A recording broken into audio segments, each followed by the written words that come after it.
Les histoires de Martha, Luz y Sobrado, partie 2. Martine, dit Luz en ouvrant la portière et en s'extirpant de la voiture. Ma mère nous observe depuis la fenêtre de sa chambre et mon père est dans le garage. Martine leva les yeux en direction d'Isabelle, puis regarda l'intérieur du garage qui servait d'atelier à Feliciano. Il répliqua en faisant une moue fondue.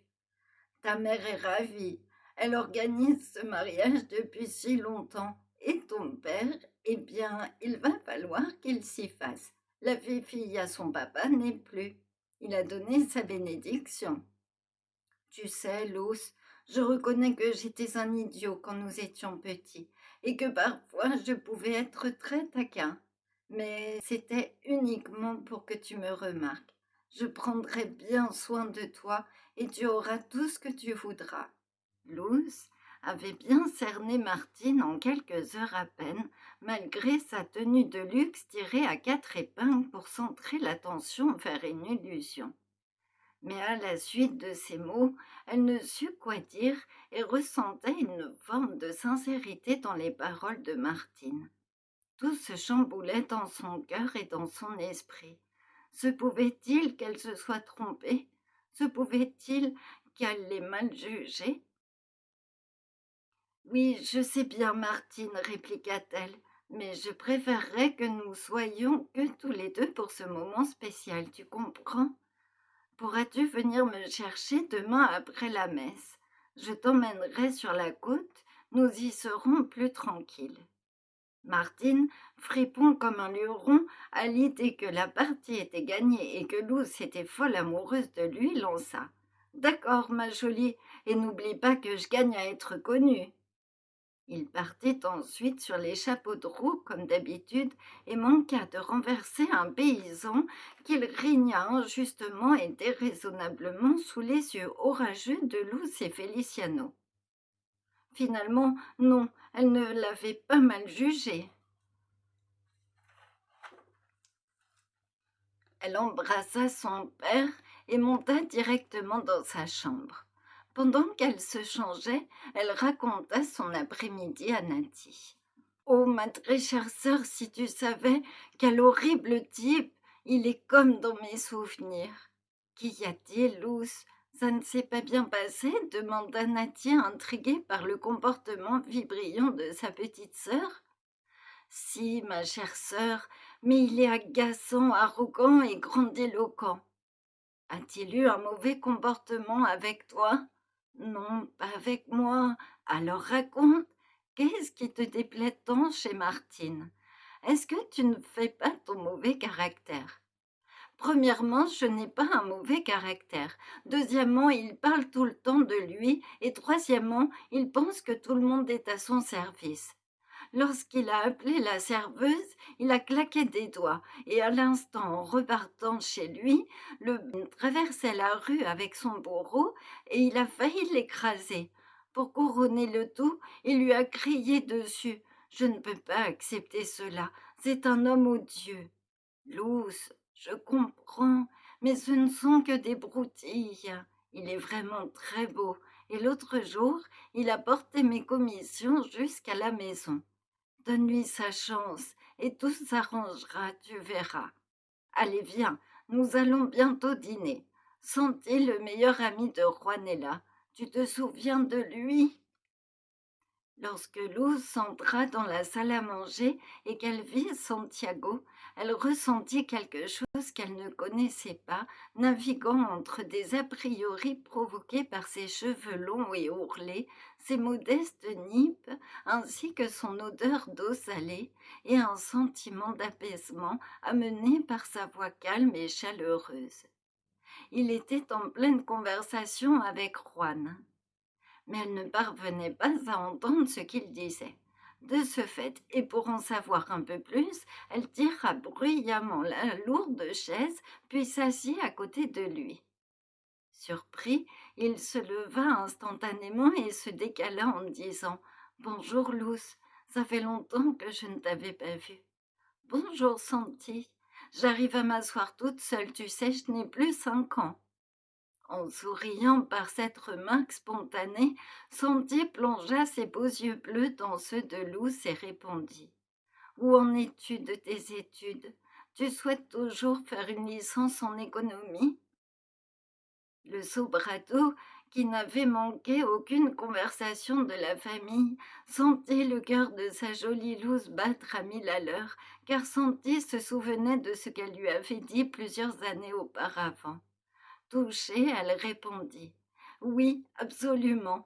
Et d'ailleurs, j'ai eu la meilleure note à l'examen de mathématiques, dit-elle en regardant avec insistance sa mère, comme si elle cherchait à attirer son attention. Isabelle déposa un plat sur la table et mit court à ces quelques échanges entre Luce et Santi, car elle avait immédiatement remarqué le danger qui s'annonçait. À l'arrivée de Feliciano, tout le monde se tut, puis dégusta le repas.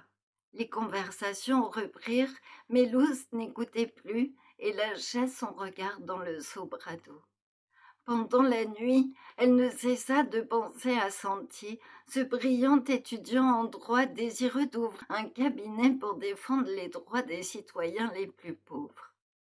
Le lendemain, après la messe, Martine tambourina encore à la porte. « Luz, ouvre-moi, c'est le grand jour, en plus j'ai une surprise pour toi. » Luz, une tasse de café à la main, ouvrit. « Bonjour Martine, est-ce que tu ne sais pas utiliser la sonnette qui se trouve juste là ?» interrogea-t-elle en la montrant du doigt. « Oh mon Dieu, la tête que tu as !» lui dit-il en claquant un bouquet de fleurs sur son buste. « Maquille-toi un peu. La surprise, c'est que nous rendons visite à mes parents. Mais Martine, nous devions juste aller aux falaises un moment. Je dois étudier après. » Pourquoi faire, lui dit-il en la prenant par la taille et en la serrant contre lui, sous les yeux toujours horrifiés du sobrado qui voulait la libérer, mais au désespoir d'être bloquée sous ce fond noir. Isabelle sortit de la cuisine et demanda solennellement à sa fille de l'accompagner dans le petit salon. « Luz, allez, ne fais pas l'enfant. Vas-y et fais-nous honneur. Entre le bar, l'épicerie et l'ébénisterie, nous travaillons dur avec ton père pour que vous n'ayez tout ce qu'il faut, tes frères et toi. Vous n'avez jamais manqué de rien, contrairement à cette pauvre Carlotta. Elle n'ira pas à l'université. J'ai discuté avec sa mère, ils n'ont pas assez d'argent. C'est pour cela qu'ils ont avancé la date du mariage. » « Oui, c'est vrai, maman. Pardon, » répondit Luz, rattrapée par une douloureuse réalité en retournant à sa destinée. Sur le chemin, Martine, à la conduite plus qu'imprudente, fit plusieurs remarques à Luz et lui rappela que les fiançailles étaient prévues dans un mois pour un mariage dans 6. Pendant l'entrevue avec ses parents, Luz s'était ballottée dans une conversation très alcoolisée entre Martine et sa mère. Elle entendait d'un côté que tout était payé et organisé, et de l'autre Martine qui la rabaissait et qui l'humiliait. « Et puis, vous savez ce que madame a fait? Pourquoi a-t-elle cette tête de déterré? Eh bien, elle parlait, et Dieu sait quoi d'autre d'ailleurs, avec ce mec sans aucune classe, alors que c'est ma femme, hein? Tu ne lui as pas dit cela à ce surfeur stupide sans style que tu étais ma femme, éructa Martine, suivie par l'engloutissement d'une longue gorgée de whisky.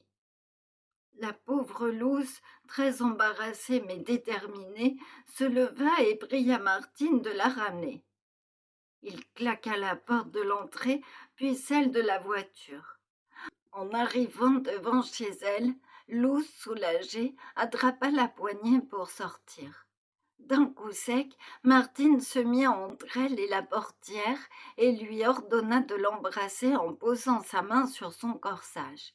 Luz le repoussa violemment. Martine, foudrage, la gifla. Nati, alertée par les cris de sa petite sœur, courut et ouvrit la porte. Martine, exposée à des témoins, repartit en laissant les grincements de pneus exprimer son mécontentement à sa place. Lorsqu'elles rentrèrent, Nadie emmena Luz dans la salle de bain, sécha ses larmes et ferma la porte à clé. Le lendemain, Luz annonça à Feliciano et Isabelle qu'elle rompait ses fiançailles avec Martine. Isabelle, prise d'une colère incontrôlée, l'enferma dans sa chambre afin qu'elle retrouve la raison. Pour marquer son désaccord, Luz coupa ses cheveux qui recouvraient entièrement son dos. Après une semaine de longues discussions entre Feliciano, Juan et Isabelle, Luz fut autorisée à retourner en cours. 10 ans plus tard, Carlota et Nadie avaient fondé une famille. Diego reprit l'épicerie et le bar et Juan était journaliste à Madrid. Martine fut déclaré coupable pour le meurtre d'un policier alors qu'il s'en prenait à Santi et fut interné en hôpital psychiatrique. Luz épousa Santi et fut nommée directrice financière d'un groupe reconnu à l'international. Ils eurent 2 enfants et vécurent très heureux. Voilà, j'espère que ça vous a plu et je vous donne rendez-vous dans 2 semaines pour une nouvelle petite histoire de Martha.